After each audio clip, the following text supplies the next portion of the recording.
మీ favourite actress, మీ favourite actor, మీ favourite politician, మీ favourite industrialist, ఇలా అందరినీ ఒకే వేదికపై పరిచయం చేసే programme FTF with Swetha Reddy. She is a character artist. 1990లో movie ఇండస్ట్రీలోకి అడుగుపెట్టారు. గోకులంలో సీత, హలో బ్రదర్, పెళ్లి పందిరి లాంటి బ్లాక్ బస్టర్స్ మూవీస్లో నటించి పేరు ప్రఖ్యాతులు తెచ్చుకున్నారు. డైరెక్టర్లు, ప్రొడ్యూసర్లు చెప్పిన దానికల్లా గంగిరెద్దులా తలూపే టైప్ నాది కాదు. ఏదైనా కానీ నాకు నచ్చితేనే చేస్తా, నచ్చితేనే చూస్తా, కాదని బలవంతం పెడితే తాట తీస్తా అంటున్న senior most character artist Radha Prashanthi గారు ఈ week FTF with Swetha Reddy guest అండి. నమస్తే, వెరీ గుడ్ ఈవినింగ్. నమస్కారం అండి. నేను చెప్పింది నిజమేనా? ఆఫ్ కోర్స్ నేను చూశాను first time when I have seen your bold interviews to YouTube channels, like నేను పేరు మెన్షన్ చేయాలి. అందులో ఫస్ట్ నేను రికగ్నైజ్ చేసింది మీ aggressiveness and the other thing is మీ బోల్డ్నెస్. అంటే సాధారణంగా సినిమా ఆర్టిస్టులు ఎన్నో విషయాలను గమనిస్తూ ఉంటారు, బట్ అన్నీ ఓపెన్గా ఎక్స్ప్రెస్ చేయడానికి ఇష్టపడరు.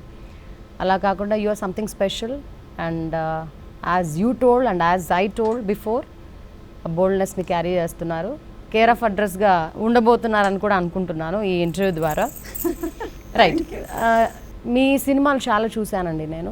అంటే నా ఏజ్ గ్రూప్ వాళ్ళందరూ కూడా మీ సినిమాలు చూస్తూ పెరిగారు. కాకపోతే మన ప్రేక్షకుల కోసం ఒకసారి మీ గురించి ఒక ఇంట్రొడక్షన్, మీరు ఎక్కడి నుంచి వచ్చారు, ఎలా ఎంటర్ అయ్యారు, tell me about few things. Actually నేను పుట్టింది ఒరిస్సా అండి. కాశీనగర్ అనే ఒక గ్రామం, లైక్ పరళాకిండి, గజపతి డిస్ట్రిక్ట్ అండి. ఇంతకుముందు గంజం అని ఉండేది. సో బార్డర్ శ్రీకాకుళం అంటే బార్డర్. ఏఓబి. ఎస్ అంటే లైక్ ఒక బ్రిడ్జ్ ఉంటుంది, బ్రిడ్జి అవతల ఒరిస్సా, అవతల అంటే బ్రిడ్జి ఎండ్లో ఆంధ్ర. సో అక్కడ నేను కాశీనగర్ అనే గ్రామంలో పుట్టానండి, నియర్ బై పరళాకిండి. సో మా పేరెంట్స్, మా నాన్నగారి పేరు తమటాల వెంకన్ననాయుడు, మా అమ్మగారి పేరు తమటాల పగడాలమ్మ. వీళ్ళ పేరు అంటే వీళ్ళ పేర్లు, నన్ను కనే తల్లిదండ్రుల పేర్లు, నాకు జన్మనిచ్చినందుకు వాళ్ళకి. అండ్ ఫస్ట్ ఆఫ్ ఆల్ నా కోసం మీరు డీటెయిల్స్ కనుక్కుంటున్నందుకు మీకు and team, audience and me FTF TV, me team అందరికీ నేను ధన్యవాదాలు తెలియజేసుకుంటున్నాను. నేను పుట్టింది ఒరిస్సా అండి, ఒరిస్సానే, అంటే ఒరిస్సా బార్డరు కాశీనగర్. అంటే ఆ ఇన్ఫ్లుయెన్స్ ఏమైనా మీ లైఫ్ మీద ఉందా? అంటే you are born in the border place of Andhra and Orissa కదా. బేసికల్గా తెలుగు వాళ్ళైనా కూడా the way you have own your dress, the way you are looking అంతా కూడా ఒరిస్సా కైండ్ ఆఫ్ ఇన్ఫ్లుయెన్స్ కనిపిస్తుంది నాకు. నిజమేనా? అన్నో అంటే నేను లైక్ వేరింగ్ కొన్ని శారీస్ నేను కొంచెం ట్రెడిషనల్వి లైక్ పోచంపల్లి అండ్ ఇది మీరు అన్నట్టు ఒరిస్సా కొంచెము మిక్స్ అయ్యేవి. కానీ నాట్ ఓన్లీ నేను అంటే స్టేట్కి ఇంపార్టెన్స్ ఇచ్చి వేరింగ్ ఉండదు, ట్రెడిషనల్గా ఏదైనా ఇష్టమైతే వేసుకుంటానండి. సో ఇలాగా నా పుట్టిన ప్లేసు కాశీనగర్ అనే గ్రామం. నేను ఎంటర్ అయింది మీరు చెప్పారు 90sలో. సో నేను 92లో ఇక్కడ అంటే హౌస్ తీసుకొని శ్రీనగర్ కాలనీలో, బ్యాంక్ కాలనీ, అక్కడ నేను ఉండటం జరిగింది పర్మనెంట్గా. అంటే ఇండస్ట్రీలో క్యారెక్టర్లు ట్రై చేసేదానికంటే ఉండాలి కదా. నేను పరువు ప్రతిష్ట అనే పిక్చర్లో సురేష్ ప్రొడక్షన్స్లో ఫస్ట్ నేను సిస్టర్ క్యారెక్టర్ చేశాను. అంటే ఇప్పుడు చూస్తున్నాం మనం ఈ FTF interviews, face to face interviews అనేది నంబర్ 1 పొజిషన్లో ఉన్న హీరోనో, లేకపోతే నంబర్ 1 పొజిషన్లో ఉన్న హీరోయినో, లేకపోతే నంబర్ 1 ప్రొడ్యూసర్నో, నంబర్ 1 డైరెక్టర్నో ఇలా చేస్తూ ఉంటారు. నాకైతే this stage is meant for every one who has talent.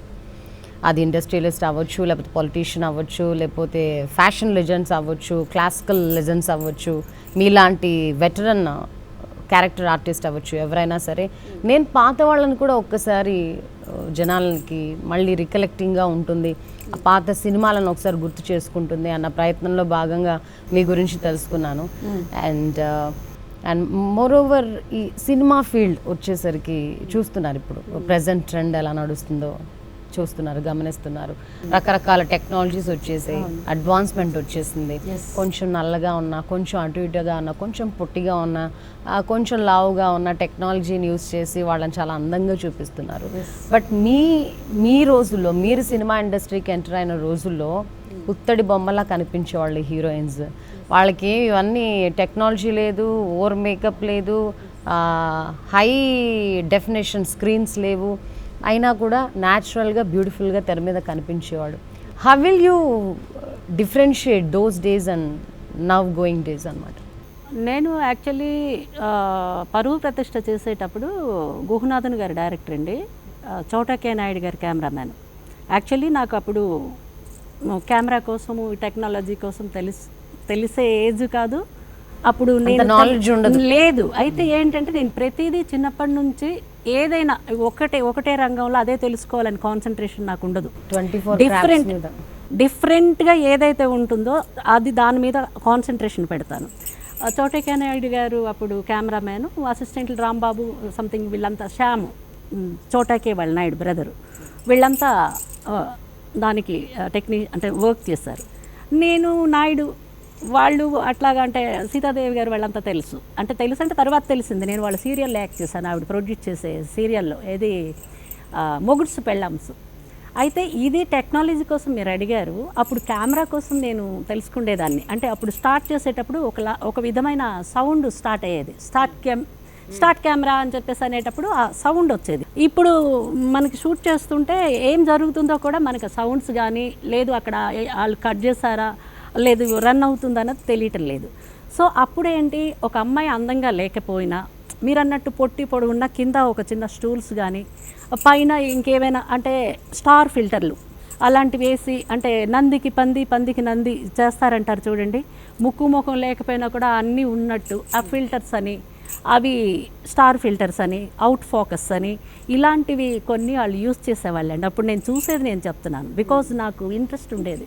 Short అయిపోగానే వీళ్ళు ఏం చేస్తున్నారు కెమెరా డిపార్ట్మెంటు ఏంటి, ఎట్లాగా, కొంచెం నేను కొత్త అమ్మాయిని కదా, ఎట్లా వీళ్ళు చూపిస్తున్నారు, హీరోయిన్స్కి అయితే ఎట్లా చూపిస్తారు అన్నది నేను అడిగి తెలుసుకునేదాన్ని. అయితే అప్పటికి ఇప్పటికి ఏంటి అంటే ఇప్పుడు చాలా బెటర్మెంట్, అంటే అది ఓల్డ్ ఈజ్ గోల్డ్ అండి, దానికి ఉన్న ఇంపార్టెన్స్ దానికి ఉంటుంది. అప్పుడు కూడా మీరు అన్నట్టు లైక్ సౌందర్య గారు, సావిత్రి గారు, వాణిశ్రీ గారు, వీళ్ళందరినీ ఈ టెక్నాలజీ రాకముందు కూడా ఎంత అందంగా కెమెరాలో చూపించేవాళ్ళండి. అటు కొత్త అమ్మాయిలు అంటే ఇండస్ట్రీకి వచ్చిన కొత్తలో కొంచెం భయంగా ఉంటుంది. ఎక్కువ టేక్స్ తీసుకుంటే డైరెక్టర్ ఏమంటారు, లేకపోతే ప్రొడ్యూసర్ ఏమంటారు, ఆ డ్రెస్ వేసుకొని అంటే ఏమంటారు, ఇట్లాంటి రిస్ట్రిక్షన్స్ ఎక్కువ ఉంటాయని చెప్పి భయపడుతూ ఉంటారు. అంటే ఫీల్డ్కి వచ్చిన కొత్తలో మీ ఆలోచనలు ఎలా ఉండేవి? ఫీల్డ్కి వచ్చే కొత్తలో అండి నా ఆలోచన ఏమీ లేదు. ఒకటి నా ఆలోచన నేనేంటంటే, ఫ్రమ్ ది బిగినింగ్ నేను నాటక రంగం నుంచి వచ్చాను, స్టేజ్ డ్రామాస్ వీటి నుంచి నేను వచ్చానండి. నా ఫీలింగ్ ఏంటంటే డ్రెస్సెస్ వాళ్ళు ఏమిస్తారు ఏమి వేసుకుంటారు, నాకు కొన్ని ఆఫర్స్ కూడా వచ్చాయండి హీరోయిన్గా, బికాజ్ ఆఫ్ ఆ స్విమ్మింగ్ డ్రెస్ అని ఇంకొక వేరే డ్రెస్సెస్ అని, అంటే నేను ఆఫర్స్ కూడా ఇచ్చిన అడ్వాన్స్లు కూడా తిరిగి ఇచ్చేసానండి. లైక్ బికాజ్ ఎందుకు అంత జయప్రద గారు వాళ్ళ బ్రదర్ ఉన్నారు కదండి రాజాబాబు, ఆయనతో 2 పిక్చర్స్లో కూడా నాకు ఆఫర్ వచ్చింది యాజ్ ఏ హీరోయిన్. బట్ వాళ్ళు ఇచ్చారు కూడా నాకు అడ్వాన్స్, జయప్రద గారు వాళ్ళు, సౌందర్య గారు వాళ్ళు. సో నాకు కొన్ని డ్రెస్సెస్ అవి వేరింగ్స్లో నాకు ఇంట్రెస్ట్ లేక నేను వాళ్ళు ఇచ్చిన చెక్ మళ్ళీ ఇచ్చేసాను. బికాస్ నాకు కొన్ని డ్రెస్సెస్ ఎంత ఆఫర్ చేశారు మీకు అప్పుడు అండి? అప్పుడు యాక్చువల్లీ ఆవిడికి అంతులేని కథ చేసేటప్పుడు 5,000 ఇచ్చారండి జయప్రద గారికి. వాళ్ళు చెప్పిన మాట నేను చెప్తున్నాను, నాకు తెలీదు. నాకు వాళ్ళప్పుడు ఎంత ఆఫర్ చేశారంటే పిక్చర్ మొత్తానికి 1 lakh, నాకు ఇచ్చిన అడ్వాన్స్ అప్పుడు ఏంటంటే వాళ్ళు 10,000 చెక్ ఇచ్చారు. 10,000 చెక్ ఇచ్చారు.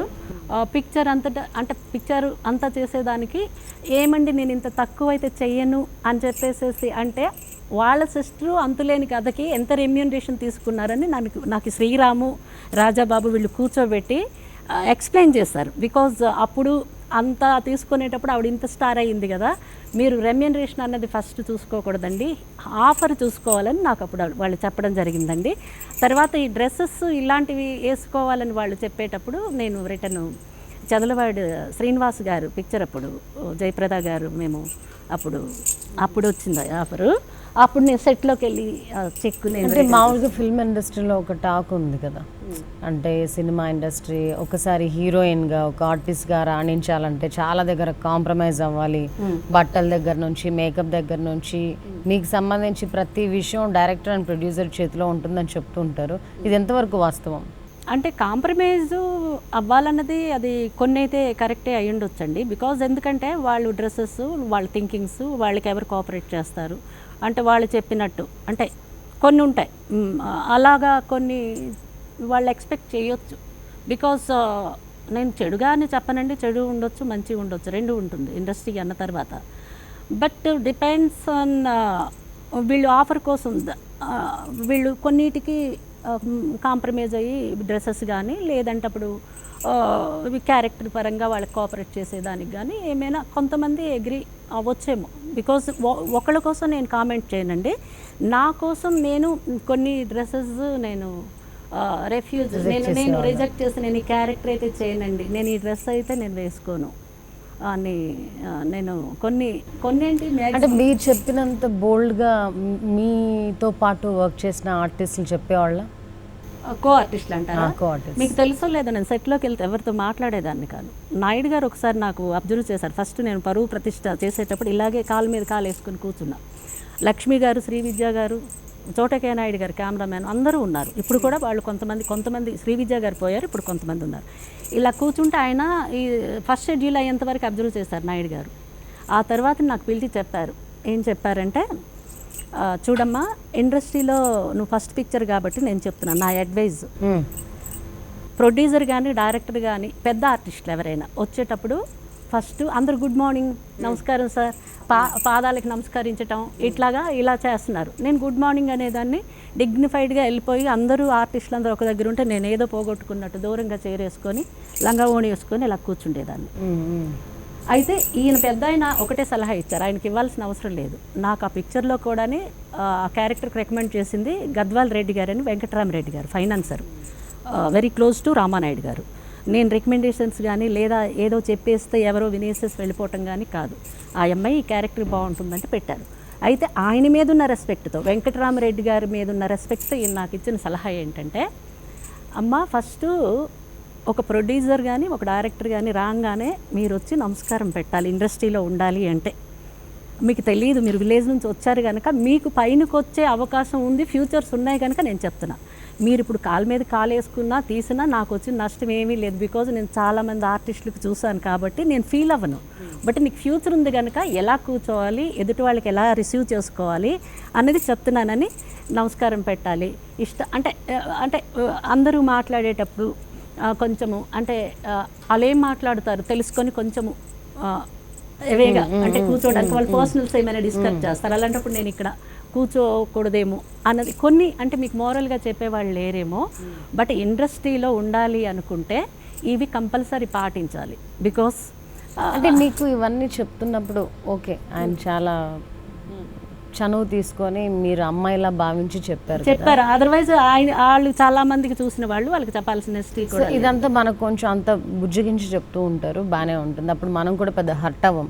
కానీ కొన్ని సిచ్యుయేషన్స్లో అంటే నేను నా సినిమా సర్కిల్ నా ఫ్రెండ్స్ ద్వారా విన్నది, చాలా హార్ష్గా చెప్తూ ఉంటారు. ఇలా అయితే కుదరదు, ఇలా చేస్తే కుదరదు, ఇలా అయితే నువ్వు పైకి రాలేవు అంటే ఆఫర్స్ కోసం కాంప్రమైజ్ అవ్వడం, ఇంకా వేరే గతి లేక, ఫినాన్షియల్ క్రైసిస్ ఉండడము, ఇంట్లో లేకపోతే సంపాదన లేకపోవడము, ఇంట్లో సిచ్యుయేషన్ సరిగ్గా లేక పొట్టి బట్టలు వేసుకోవడానికో లేకపోతే న్యూడ్ క్యారెక్టర్స్ చేయడానికో లేకపోతే ఇంకొక విధంగా ఎక్స్పోజింగ్ క్యారెక్టర్స్ ఏం చేయడానికైనా రెడీ అయిపోతుంటారు అని చెప్పేసి. అంటే హౌ పెయిన్ఫుల్ ఇట్ ఈస్ ఇట్లాంటి సిచ్యుయేషన్స్ ఫేస్ చేస్తున్నప్పుడు ఆర్టిస్ట్ యొక్క మనోభావాలు ఎట్లా ఉంటాయి? ఏమండి ఒకటి చెప్పన, నాకు తెలిసింది ఎక్స్పీరియన్స్ ఏంటంటే, అయితే పొట్టి బట్టలు వేసుకున్న వాళ్ళు అంతా ఎక్స్పోజింగ్ చేసిన వాళ్ళంతా చెడ్డవాళ్ళని మనం అనుకోకూడదు. వాళ్ళకి కొన్ని ఇష్టం ఉండవు.